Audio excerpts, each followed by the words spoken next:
it's all about appearance for society, I think.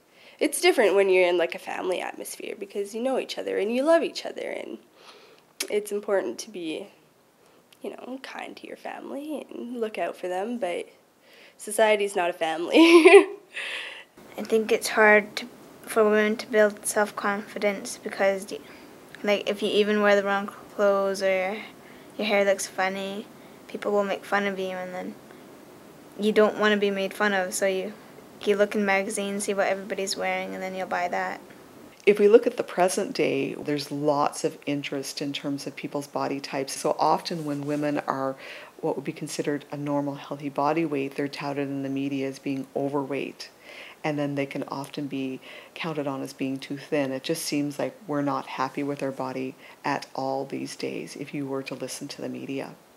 Just almost by osmosis, just being around, the magazine covers and watching movies, it subtly infiltrates our thoughts that we should be thin and beautiful, and that's what our worth is. Like, even the Disney princesses, they're very, very thin. And the whole reason that they get the prince is because they're unusually beautiful, really.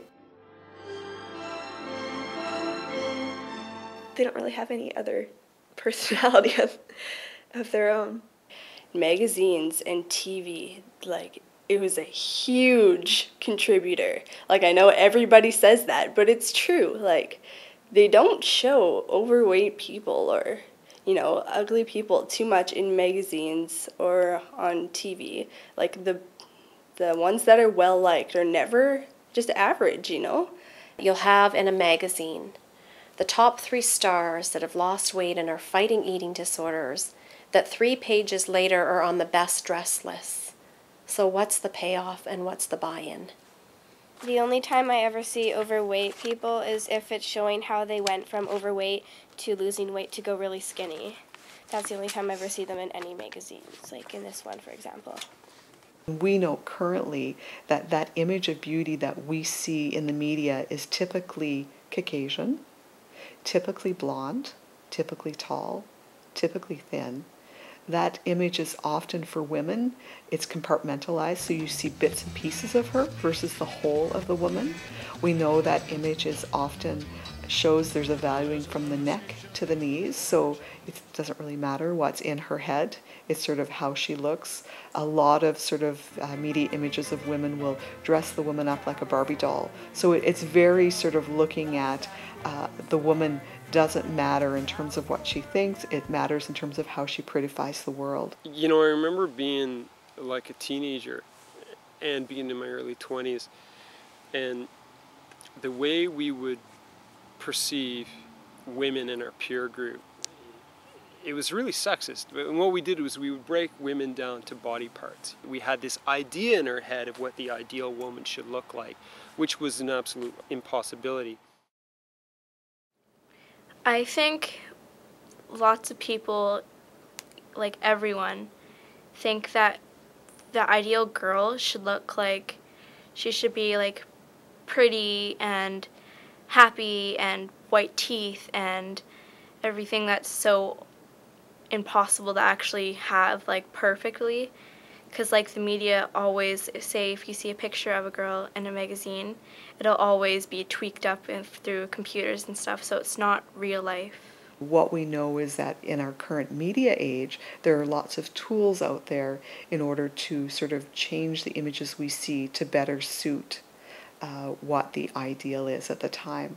And one of the images that I often like to talk about is a retouched image of Cindy Crawford from the late 80s, early 90s for a cover of Cosmo. And to frame it for you, you need to think that the average fashion model that sort of arrives on the cover of Cosmo is somebody whose lifestyle is such that there's probably a tremendous amount of exercise and a tremendous amount of restraint in terms of how they eat compared to the average person.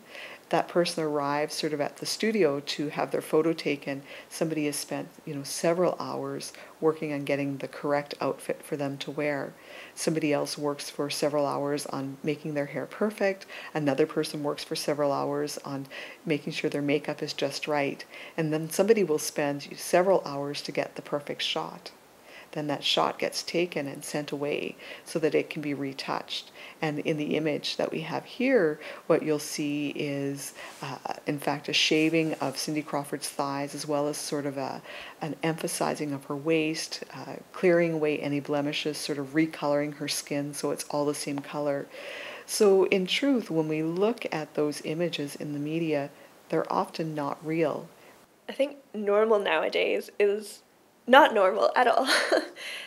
The media, or even MTV, like when you look there, you see girls who are touted as normal, but there's no way on earth that they could possibly look like that. Or maybe they could if you're a very, very small segment of the population.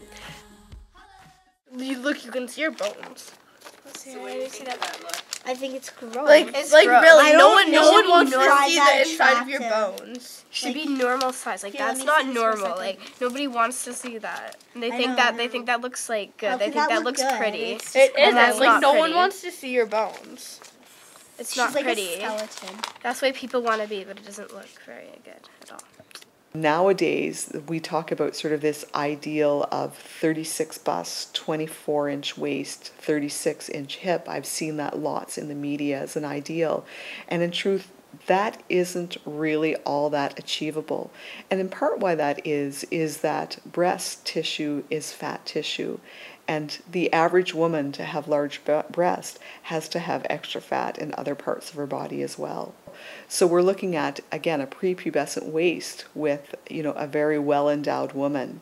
And again, it's another image of unrealism that we're trying to achieve that isn't achievable, even for our icons that we're looking at. If what we're seeing in the media is such an unrealistic image of women, how does this end up impacting young girls? I think the way that women are characterized nowadays in the media is pretty unrealistic. I never thought we'd get to a point in our society where, fake boobs would be perceived as normal. You see all of these superstars out there and all of these, famous people, and they've all had these breast enhancements and different stuff like that. And you look in the fashion magazines or you look on the music videos, and breasts are made to look like, a melon cut in half and bolted to a woman's chest. Well, in actual fact, that's not what breasts look like. They often sometimes look like an orange in a sock. They're floppy. They look different. They have hair on them. It's just kind of the way it is, right? It's kind of sad in a way, because I think guys grow up with this expectation that that's what their future wives or girlfriends are going to look like. And well, in all reality, if they really want to know what a woman's body looks like, they should probably get a National Geographic from the 1970s, because that's the best characterization that I can think of. One of the disconcerting things that we've seen currently in the media is just that total manipulation of images. We all know about airbrushing. We all know sort of about the power of makeup to sort of really transform a face. What's really scary is that now we're able to recreate images that don't even exist. And a great one that came out of, I think, Style magazine a few years ago was an article on the most wanted woman. And when you look at this woman's face, she looks vaguely familiar, but you're thinking, I just can't remember where I've seen her. And when you read the copy on that story, you see that, in fact, she is a composite of a variety of women, from Meg Ryan's hair to Angelina Jolie's lips to Gwyneth Paltrow's sort of clavicle area and breast area, to Cindy Crawford's nose. So she is a composite of what we would consider the best of these women. And again, it speaks to that compartmentalizing of women, so that there's only one good piece of us, and if we put it all together, we have sort of that perfect image. Yeah, it's like saying that those girls, just like that, the way they aren't good enough. You have to have different parts of everybody else's body to make one perfect, beautiful woman. What is considered normal nowadays is irrational. Yeah, I don't know what else to say about it. It's just retarded. Like, if people film magazines with like models and everything, and that's what like girls look at, that's what they're gonna want to be like when they're older. So they're not really setting a good example for people. That's what all the food disorders, the eating disorders are from looking at them and thinking they have to be all skin and bones. When they invented Barbies, she's blonde, tall, skinny, and little kids just see that when they're growing up, so they want to be Barbie, like skinny, and you'll see her with tiny little skirts, and younger kids play with them, so they'll want to look like that, they'll want to wear that stuff. So what you get when later on you'll see all these kids dressed so inappropriately, it's like just disgusting for me, even being like a kid. Like I've seen little kids that dress like 8-year-olds that dress like so like they're like 14, like 16. They dress like they're 20-year-olds Yeah. going out to a club. And looking up to their role models Yeah, and seeing and, how like, they it's, like, dress. And then they figure, oh, well, they're the center of attention. Maybe this is how I can get it now. I think in today's society there's a lot more glamorization when it comes to sex.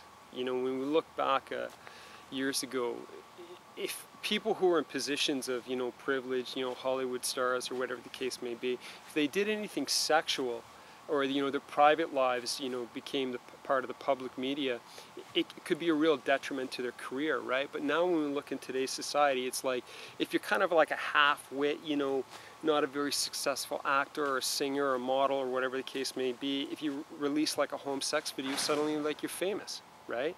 And there's a lot of credit given to that, you know. We also look at what's going on in the perception of, you know, famous women, right? There's women out there who've done some pretty significant things with their lives, like gone to the Olympics and stuff, and nobody knows who they are. But then when they like pose in Playboy or they pose, you know, half naked in some of these, you know, male magazines that are out there, it's suddenly like, you know, everybody knows who they are, and it's like they've reached their success because they've done that, which is really, really sad, because I think what we're ignoring is what's important, which is the achievements that women can have within our society beyond just their physical appearance and what they do with their sexual relations. It's now all about, do you like my hair and do I look fat? It's not about anything other than the external. I'm fighting with my depression. It's almost too much to take. This never-ending struggle. It's hard to find an escape. Well, I try to forget this pain by using drugs again. When I come down, I'm feeling worse than ever before. But please, God, take away my pain.